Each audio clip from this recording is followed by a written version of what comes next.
ये विचारधारा की लड़ाई है। आरक्षण हमारा हक है, हम कोई भीख नहीं मांग रहे हैं केंद्र से, ये हमारा हक है, ये हक हम लोग को मिलना चाहिए। पार्टी एक तरफ निषादों की बात करते हैं, मुकेश सहनी कहते हैं कि हम निषाद की लड़ाई लड़ रहे हैं, लेकिन जब सीट बांटने की बारी आती है तो निषाद समाज को पीछे कर दिया जाता है।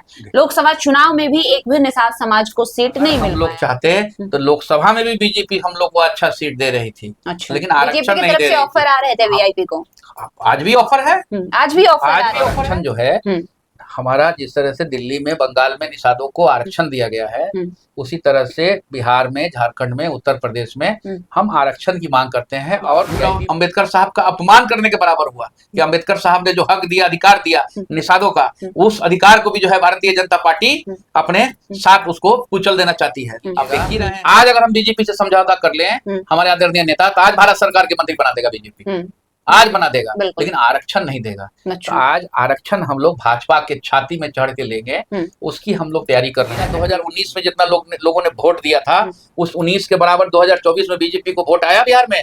नहीं आया। एक खतरे की घंटी है, और यहाँ एक अति पिछड़ा का बेटा डिप्टी सीएम बनेगा, और एक पिछड़ा का बेटा, गरीबों का मसीहा आदरणीय लालू प्रसाद यादव जी का बेटा जो है बिहार के मुख्यमंत्री बनेगा। कितने सीटों पर चुनाव लड़ेगी वीआईपी? अब तक क्या कुछ?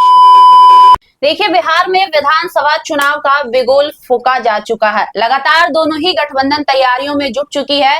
ऐसे में इंडिया गठबंधन की बात कर ले तो मुकेश सहनी यानी कि वीआईपी पार्टी को लेकर बहुत सारी बातें निकलकर सामने आ रही है। कुछ लोग कह रहे हैं कि वीआईपी पार्टी इंडिया गठबंधन में ही रहेगी, वहीं कुछ लोग ये भी कहते हुए नजर आ रहे हैं कि वीआईपी पार्टी एनडीए में जा सकती है। वीआईपी को लेकर बहुत सारे सवाल लोगों के मन में रहते हैं। हमने सोचा क्यों ना इन सारे सवालों का जवाब लिया जाए। हमारे साथ बातचीत करने के लिए वीआईपी के राष्ट्रीय प्रवक्ता दिव्य ज्योति जी हैं। सर, पहले तो बहुत बहुत स्वागत करेंगे आपका। धन्यवाद। बताइए सर, वीआईपी पार्टी जो है अभी हॉट पार्टी में से एक पार्टी बना हुआ है। हमेशा इसको लेकर सवाल चलता है कि आखिर वीआईपी पार्टी जिस स्टैंड के साथ है उसी स्टैंड पे रहेगा या फिर से हट सकता है? देखिए, पार्टी का जो स्टैंड है, हमारी जो लड़ाई हुई भारतीय जनता पार्टी से 2020 में, जो बिहार में जो महान जनता ने मैंडेट दिया, वो मैंडेट जो है उसमें वीआईपी पार्टी की ताकत और हमारे आदरणीय नेता सन ऑफ मला मुकेश सहनी जी की भी ताकत थी।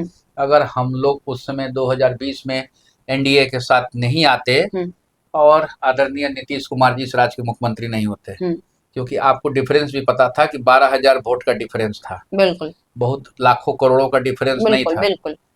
तो हम लोग को जानने की इच्छा रहती है कि हम लोग भारतीय जनता पार्टी के साथ और नीतीश कुमार को मुख्यमंत्री बनाने के लिए 2020 में क्यों गए? बिल्कुल। तो हम लोग गए निषाद आरक्षण के लिए गए। अच्छा। निषाद आरक्षण जो है हमारा, जिस तरह से दिल्ली में, बंगाल में निषादों को आरक्षण दिया गया है, उसी तरह से बिहार में, झारखंड में, उत्तर प्रदेश में हम आरक्षण की मांग करते हैं। और वीआईपी पार्टी का जो जन्म हुआ इसी आरक्षण के मुद्दे लेके ही आज के दिन में उत्तर प्रदेश, बिहार, झारखंड के जितने निषाद समाज के लोग हैं, सारे लोग गोलबंद हैं। और हमारे आदरणीय नेता का हमेशा जो है पद जो है, आप यकीन नहीं कीजिएगा, आज अगर हम बीजेपी से समझौता कर लें, हमारे आदरणीय नेता, तो आज भारत सरकार के मंत्री बना देगा बीजेपी, आज बना देगा, लेकिन आरक्षण नहीं देगा। तो आज आरक्षण हम लोग भाजपा के छाती में चढ़ के लेंगे, उसकी हम लोग तैयारी कर रहे हैं। बीजेपी को आरक्षण देना पड़ेगा, क्योंकि कोई नया आरक्षण नहीं है ये। बाबा भीमराव अंबेडकर साहब ने जिस समय संविधान बनाया, उस समय दिल्ली में, बंगाल में आरक्षण को लागू किया गया, और उत्तर प्रदेश, बिहार, झारखंड में आरक्षण को लागू नहीं किया गया।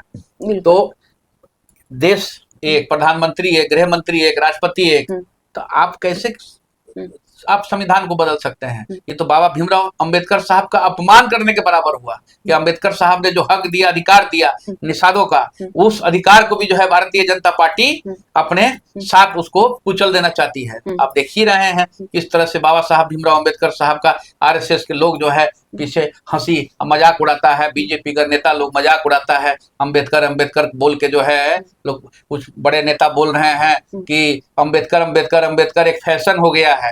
आज भगवान का नाम ही लोग ले लेगा तो इससे ज्यादा पुण्य मिलेगा। तो आप सोचिए कि जिस तरह से अपमान करता है। देखिए, अमीर और गरीब की लड़ाई है। तो हमारा आज इंडिया गठबंधन में हम हैं। अगर हम लोग चाहते तो लोकसभा में भी बीजेपी हम लोग को अच्छा सीट दे रही थी। अच्छा, लेकिन आरक्षण नहीं दे रही ऑफर आ रहे थे वीआईपी को। आज भी ऑफर है, आज भी ऑफर है। अच्छा। लेकिन हम आरक्षण की लड़ाई को छोड़ के, जो आरक्षण की लड़ाई आदरणीय तेजस्वी यादव जी हम लोग के साथ हैं, गरीबों का मसीहा आदरणीय लालू यादव जी हमारे आरक्षण के साथ हैं। हमारे नेता बोलते हैं कि लालू यादव जी के विचारधारा पे हम लोग को चलना चाहिए। संघर्ष करने वाले व्यक्ति हैं, बैक बेंचर्स को आगे लाके सामने बैठाने वाला आदमी है। पहले लालू यादव जी के पहले जो है कुर्सी देता था क्या लोग? भूल गया क्या लोग? भूलना नहीं चाहिए। कुर्सी नहीं देता था। अब बगल में अगर कोई बड़ा आदमी है तो उसको बगल में अगर उसके घर से जा रहा है तो उसको घूंघटा नीचे करके चप्पल उठा के चलता था। जाके फूले सिनेमा भी आदमी को देखना चाहिए। अच्छा। अब फूले सिनेमा जो है उस, और हमारी सरकार आएगी तो हमारे आदरणीय नेता ने कहा भी है कि उसको टैक्स फ्री भी करेंगे। अच्छा। और पूरे ब्लॉक में फूले सिनेमा को दिखाएंगे। अच्छा। तो ये विचारधारा की लड़ाई है। आरक्षण हमारा हक है। हम कोई भीख नहीं मांग रहे हैं केंद्र से। ये हमारा हक है। ये हक हम लोग को मिलना चाहिए। तो आज निषाद समाज जो है आरक्षण के लिए गोलबंद है। और अभी तो देख ही रहे हैं कि और भी लोग हमारे पार्टी से जुड़ रहे हैं। ज्यादा तो IAS IPS लोग भी आ रहे हैं।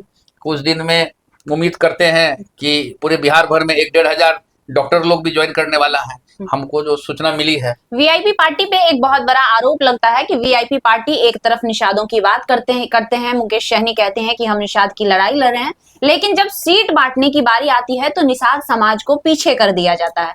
लोकसभा चुनाव में भी एक भी निषाद समाज को सीट नहीं मिल पाया। ये सब भारतीय जनता पार्टी का लिखा हुआ स्क्रिप्ट है। अच्छा। भारतीय जनता पार्टी तो आज तक निषाद समाज का एगो नेता पैदा नहीं कर पाया। अभी भी मंत्री हैं उनके। निषाद समाज का नेता नहीं। आज उनके हरीश सहनी जी मंत्री हैं। वो कहाँ का प्रोडक्ट है? वीआईपी पार्टी के प्रोडक्ट हैं। आज भारत सरकार का मंत्री राजभूषण चौधरी जी हैं। वो कहाँ का प्रोडक्ट है? वीआईपी पार्टी का प्रोडक्ट है। तो बीजेपी को तो हमरे ही वीआईपी का ही जो है प्रोडक्ट जो है ले जाके दिखाता है, लोगों को बुड़बक बनाता है। अच्छा। और राजभूषण चौधरी हमारे पार्टी के कोषाध्यक्ष थे, जो भारत सरकार के मंत्री हैं। तो आप सीधा अनुमान लगा लीजिए कि संघर्ष कौन कर रहा है। आदरणीय सन्नफ मला मुकेश सहनी जी संघर्ष कर रहे हैं कि राजभूषण चौधरी जी संघर्ष कर रहे हैं कि हरीश सहनी जी संघर्ष कर रहे हैं। एक अजय निषाद जी मुजफ्फरपुर से लगातार 2 बार कैप्टन जय नारायण निषाद साहब को हम लोग बहुत आदर सम्मान करते हैं। और कैप्टन जय नारायण निषाद साहब बहुत बड़े नेता हम लोग मानते हैं। और हमारी पार्टी भी जो है उनको, कैप्टन साहब को बहुत इज्जत की नजर पे देखती है। उनका बेटा क्या हुआ? उनके बेटा के साथ बीजेपी क्या की बताइए? उनके बेटा के साथ अजय निषाद जी का टिकट काट दी। टिकट क्यों काट दी? तो टिकट इसलिए काट दी क्योंकि मुजफ्फरपुर लोकसभा में आरक्षण नहीं तो गठबंधन नहीं तो भाजपा को वोट नहीं। वहां घर घर में नारा लग गया। तो अजय निषाद जी का टिकट काट दिया। अजय निषाद जी अब कांग्रेस से लड़े। अब देखिए रहे हैं कांग्रेस से लड़े। तो बीजेपी जो है आज के दिन में आप जोड़ के देखिएगा तो बीजेपी निषाद आरक्षण का विरोध कर रही है। जैसे लोकसभा तो हो गया, विधानसभा चुनाव में निषाद समाज के लगभग कितने प्रतिशत लोगों को वीआईपी पार्टी से सीटें मिलेंगी? देखिए, हमारी राष्ट्रीय कार्यकारिणी की बैठक में हमारे आदरणीय नेता सन्नफ मला मुकेश सहनी जी ने घोषणा कर दिया है। और पार्टी के राष्ट्रीय कार्यकारिणी के जो भी जितने भी सदस्य हैं उन लोगों का प्रस्ताव भी था कि इस बार जो है 50% सीट जो है, मोर देन 50% वो निषाद समाज के लोगों को, अति पिछड़े समाज के लोगों को जो सीट लड़ाने का। इसमें हमारे आदरणीय नेता ने भी इस पे मोहर लग गया है कि इसमें आधा से ज्यादा जो है 60% एंड अबव सीट निषाद समाज और अति पिछड़ा समाज के लोगों को हमारे पार्टी से टिकट मिलेगा। कहा जा रहा है कि इंडिया गठबंधन में सीटों को लेकर खटपट चल रही है। कितनी सीटों की मांग वीआईपी पार्टी के द्वारा की जा रही है और क्या बात बन पाई है या बन पाएगी? यहाँ सब कुछ बन चुका है। यहाँ आदरणीय तेजस्वी यादव जी हमारे आदरणीय नेता सन्नफ मला मुकेश सहनी जी के छोटे भाई हैं। अच्छा। तो बड़ा भाई और छोटे भाई का रिश्ता है। ठीक है। कोई कहता था कि इंडिया गठबंधन में वीआईपी आएगी, लास्ट मोमेंट में घुसे ना 250 एक हेलीकॉप्टर में 250 सभा करके एक पिछड़ा का बेटा, अति पिछड़ा का बेटा बीजेपी का 70 हेलीकॉप्टर को रोका ना। ठीक है, हार जीत अलग जगह है।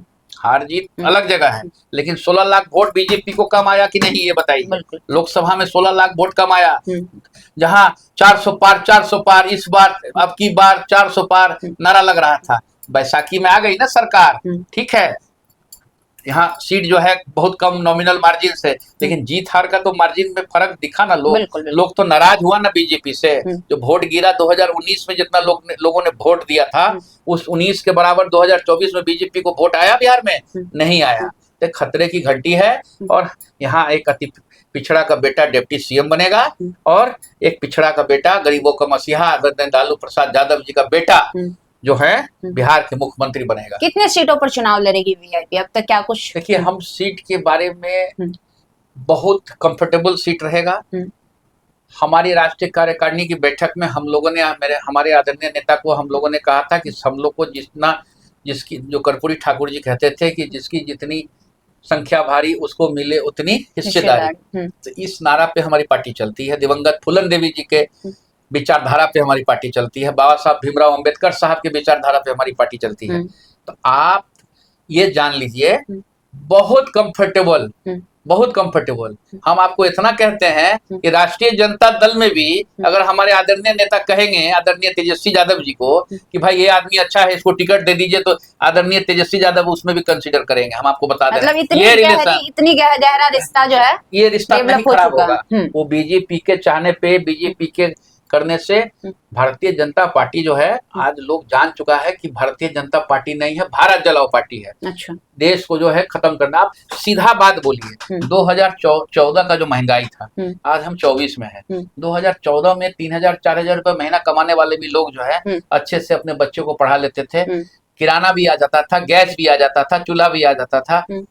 कोयला खत्म कर दिए थे मनमोहन सिंह की सरकार, उसमें आदरणीय लालू यादव जी भी उस सरकार में थे। यूपीओ 1 यूपीओ 2, हाँ, सबसे मजबूत आदमी थे। तो आप ये बताइए कि कमर तोड़ महंगाई है कि नहीं? आप तो अपने गांव घूमती हैं, बहुत मेहनती पत्रकार हैं, आप जाके देखिए बेरोजगारी है कि नहीं, आप जाके देखिए लॉ एंड ऑर्डर खराब है कि नहीं। आज हम बैठे हुए हैं, आज पटना में 3 हत्या हुई है। हम लोग हाय तवा छाती नहीं पीटते हैं। हमारी सरकार रहती तभी बीजेपी धरना प्रदर्शन करती है, हत्या हो रहा है, मर्डर हो रहा है, बलात्कार हो रहा है। आप मुझे ये बताइए, 3 दिन पहले इसी पटना शहर में लड़की के साथ गैंग रेप हुआ कि नहीं?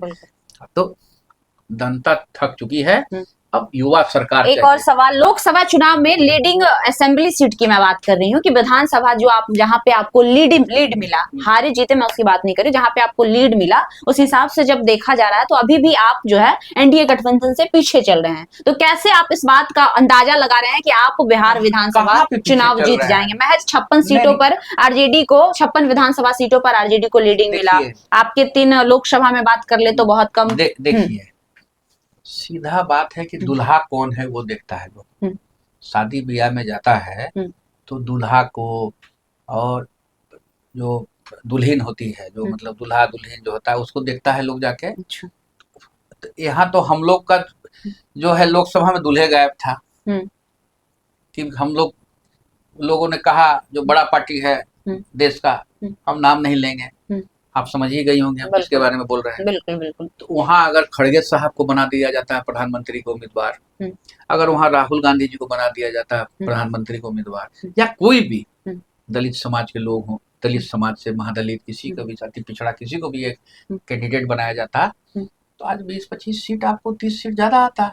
इसमें कैलकुलेशन करके जोड़ लीजिए। तो बिना दुल्हा का बाराती तो हमको ना लगता है कि भाई चलता है। आप इस बात को, दूल्हा जो है, दूल्हा रहेगा तभी ना दूल्हे को ना देखने में बाराती में आता है। तो आज चुनाव हो रहा है बिहार में, कुछ लोग कह रहे हैं कि हम लोग शादी के बाद, शादी ब्याह में लोग खा होकर चल जाएगा, उसके बाद हम लोग दूल्हा का जो है हम लोग चयन करेंगे। ऐसा थोड़ी ना होता है। पब्लिक फेस देखना चाहती है कि ये कौन है, ये कौन है, ये दोनों में कंपेयर करती है। तो दोनों में कंपेयर करेगी तब ना आपको और मजबूती मिलेगा, विश्वास मिलेगा। चलिए, बहुत बहुत शुक्रिया दिव्य ज्योति जी आपका। तो देखिए, हमारे साथ बातचीत कर रहे थे वीआईपी के राष्ट्रीय प्रवक्ता दिव्य ज्योति जी। इन्होंने साफ साफ शब्दों में कहा कि वीआईपी कहीं नहीं जा रही है, बड़े भाई और छोटे भाई का अटूट रिश्ता है। ये भाजपा का स्क्रिप्ट है जो हमें फूट डालने का या फिर अलग होने का दिखाया जा रहा है। बाकी इनकी तमाम बातों पर आपकी क्या प्रतिक्रिया है, हमें कमेंट बॉक्स में जरूर दीजिएगा। लाइव लॉन्ग न्यूज देख रहे थे आप, मेरा नाम खुशबू रॉय है। बहुत बहुत धन्यवाद।